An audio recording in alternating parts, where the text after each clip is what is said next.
আজকে হচ্ছে 12 তারিখ। এখন বাজে সকাল 7টা 28।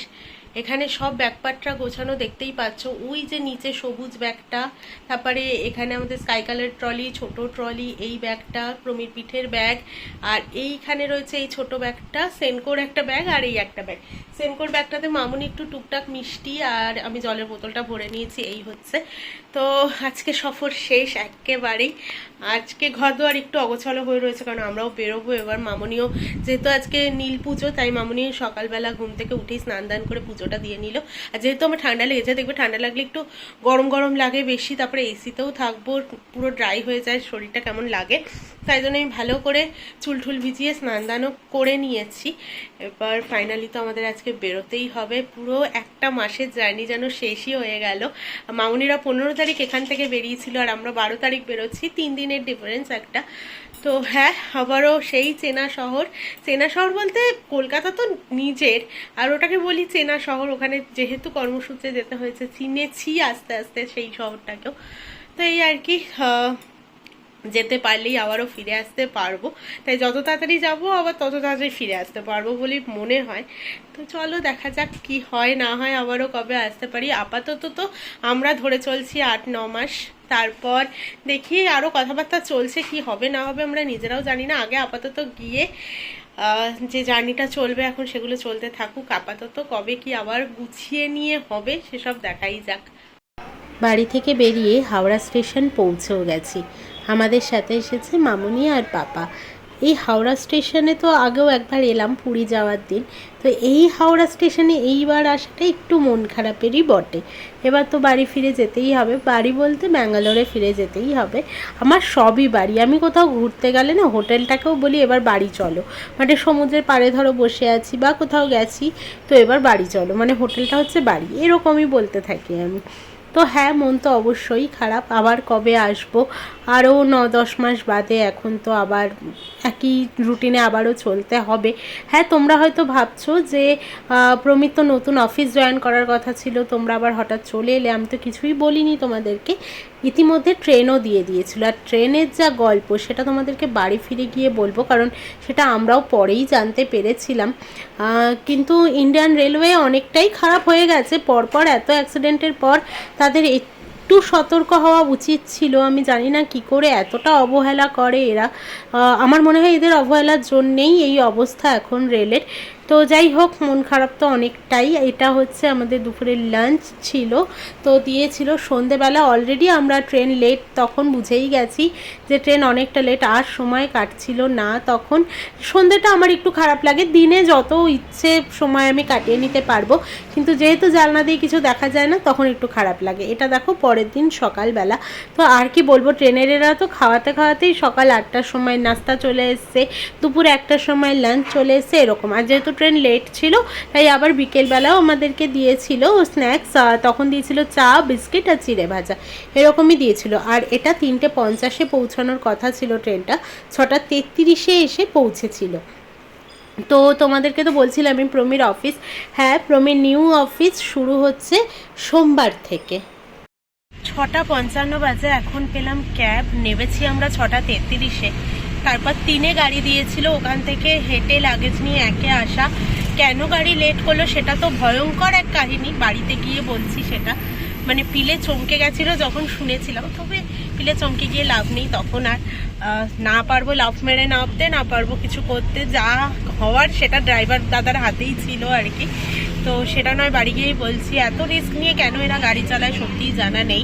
এত বড় বড় ট্রেন নিয়ে দুর্ঘটনা ঘটার পরেও কেন এরা এত সতর্ক নেয় না, সতর্কতা এখনো অবলম্বন করে না, জানা নেই। তো যাই হোক, সেটা বাড়ি গিয়ে বলবো। আগে এখন বাড়ি পৌঁছাই। বললামই অফিস প্রমিস সোমবার থেকে, তাই আমরা একটা দিন আগেই ফিরে এলাম। মানে অর্থাৎ রবিবার দিন আমরা এখানেই থাকবো ঠিক করেছিলাম, কারণ পয়লা বৈশাখের দিনটা না পারবো বাড়িতে থাকতে, না পারবো ট্রেনে ওইভাবে কাটাতে চাইনি আমরা। আর একটা দিন আগেই চলে আসাটা ভালো, কারণ আমার এখানেও অনেক কাজকর্ম থাকে। তো চেনা ছন্দে, চেনা রাস্তায়, চেনা রুটিনে আবারও ফিরতে হলোই। সেটা স্বাভাবিক বিষয়, সবাইকেই ফিরতে হয় আমাদেরকে কয়েকদিনের জন্যেই। কর্মস্থলে সবাইকেই ফিরতে হবে। যাই হোক, কেউ কলকাতায়, কেউ ব্যাঙ্গালোর, কেউ হায়দ্রাবাদ, কেউ পুনে, এভাবেই আমাদেরকে চলতে হচ্ছে। আর কি করা যাবে। এসে ঘর দুয়ার পরিষ্কার করলাম, করে এবার রান্না বসিয়েছি, সন্ধে দিলাম তার আগে, কমাও প্রমি। তো তারপর এখানে গাছের অবস্থা খুবই খারাপ, দেখতেই পাচ্ছ এই যে ঝরে গেছে। ওয়াচম্যানকে বললাম যে তুমি কি জল দাওনি, বললো যে ছোট মেয়েটার নাকি হাম উঠেছে, 3-4 দিন ধরে গাছে জল দিতে পারিনি। কিন্তু আমার মনে হচ্ছে না 3-4 দিন জল না দিলে এরকম অবস্থা হয় আর কি। যাই হোক, হয়তো ভুলে গেছে, কি আর করা যাবে, সেসব নিয়ে এখন ভেবেচিন্তে আর লাভ নেই। তবে মনটা ভীষণ খারাপ হয়ে গেল, এত সুন্দর ফুল দিচ্ছিল। তো গাছটা বেঁচে যাবে আমি জানি, মরবে না গাছটা। বেলি ফুলের গাছটাও বেঁচেই যাবে, একটু শুকিয়ে গেছে জাস্ট। আর তুলসী গাছ যেগুলো আবারও হয়েছিল ওগুলো পেয়ে গেছে, যেটাকে পুজো করি ওটা ঠিকঠাক রয়েছে। তো মানি প্ল্যান্টটাও ঠিকঠাক রয়েছে, এসব মোটামুটি ঠিক আছে। মানি প্ল্যান্টে যেহেতু বেশি জল দিতে লাগে না। এবার তোমাদেরকে বলি ট্রেনের কি হয়েছিল। ট্রেন ভুবনেশ্বর অব্দি আসার পর মানে আজকে জানতে পেরেছি, কালকে তো জানতে পারিনি। কালকে জানতে পারলে তো হুলুস তুলুস হয়ে যেত আর কি ট্রেনের মধ্যে, তাই হয়তো জানাইনি। আজকে তাও আমরা জানতে পেরেছি 2:30-4:30 দিকে। মানে ট্রেন অতিরিক্ত লেট করছিল। দুরন্ত লেট করলেও রাতে মেকআপ দিয়ে দেয়, রাতেও 70-80-র বেশি স্পিডই তোলেনি রাত্রিবেলা দুরন্ত। তো এরকম হচ্ছিল দেখে আজকে আমি যখন খাবার দিল দাদাটা, তারপরে জিজ্ঞেস করলাম দাদাটাকে যে কতক্ষণ কি লেট হবে না হবে, তখন বলছে তোমাদেরই ভালোর জন্য নাকি ট্রেন আসতে যাচ্ছে।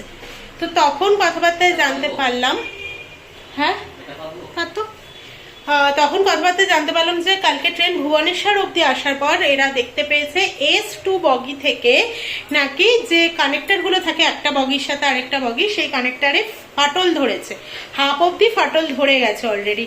আমার এটা কখনোই মনে হয়নি যে একটা ট্রেন 10:50 যখন হাওড়া ছাড়লো, সন্ধ্যের দিকে ভুবনেশ্বর ঢুকছে, তার মধ্যে অত বড় একটা কাণ্ড ঘটে গেল। আমার মনে হয় যখন কাশির থেকে ট্রেন বার করেছে তখন চেক যেটা হয় ট্রেনে, এত দূরের ট্রেন একটা এতটা ট্রাভেল করবে এত ঘন্টা, তো আমার মনে হয় কোনো চেক ইন ছাড়াই ট্রেনটাকে প্ল্যাটফর্মে দিয়ে দিয়েছিল। তো তাই জন্য একটা হয়েছে। যাই হোক, তারপর তারা ভেবেছিল যে বিজয়ওয়াড়াতে যখন ট্রেন রাত্রিবেলা দাঁড়াবে তখন সেখানে চেঞ্জ করবে বগি। তারপরে তাদের মনে হয়েছে যে অনেক লেট হয়ে যাবে এসব কাজবাজ করতে করতে, তাই জন্য তারা আর চেঞ্জও করেনি সেটাকে, সেইভাবেই বলেছে 70-80-তে গাড়ি চালিয়ে নিয়ে আসতে। মানে কত বড় রিস্ক নিল এতগুলো মানুষের জীবন। যদিও আমি ছিলাম না, আমি ছিলাম B2, তার মানে এটা নয় যে আমি তার জন্য ভাববো না বা কিছু। ট্রেনটার দুর্ঘটনাগুলো এভাবেই হয়। আমার তো মনে হয় যে রেলের আরো সতর্ক নেওয়া উচিত। এত দূরের একটা ট্রেন তুমি চালাচ্ছ, আর দুরন্ত তো বিশাল বড় ট্রেন, 21খানা বগি নিয়ে ট্রেনটা আসে, তো সেখানে আমার মনে হয় আরেকটু কেয়ার নেওয়া উচিত। এতটা কেয়ারলেস ভাবে ট্রেন চালানো উচিত নয়। এতগুলো মানুষ ছিল যেখানে ট্রেন যদি ছিটকে যেত, S2 থেকে S2 ছিটকে যাওয়া মানে S10 অব্দি ছিটকে যেত পুরো 9খানা বগির মানুষ। ইয়ার কি নয়, এতগুলো মানুষের জীবন, কারোর ছেলে কারোর মা বাবা সবাই রয়েছে, কেউ বা ঘুরতে আসছে, কেউ ডাক্তার দেখাতে আসছে। তো এটা আমার মনে হয়েছে রেলের এটা পুরোপুরি গাফিলতির জন্যই এত অ্যাক্সিডেন্ট গুলো হয় যদিও বা। তো কি আর করবো, আমাদের মতো সাধারণ মানুষ বলেই তো আর রেলের মানে কর্তৃপক্ষের কাছে কথাগুলো পৌঁছবেও না। আর তারা যেরকম এসি ঘরে বসে রয়েছে তারা সেটাই থাকবে। এরপরেও কোনো এরা কি আর বলবে, এদেরকে আর বলে কিছু লাভ নেই। যাই হোক, আমার রান্নাগুলো হোক। আমি আজকে করবো হচ্ছে ডাল, ডিম ভাজা আর হচ্ছে আলু ভাজা।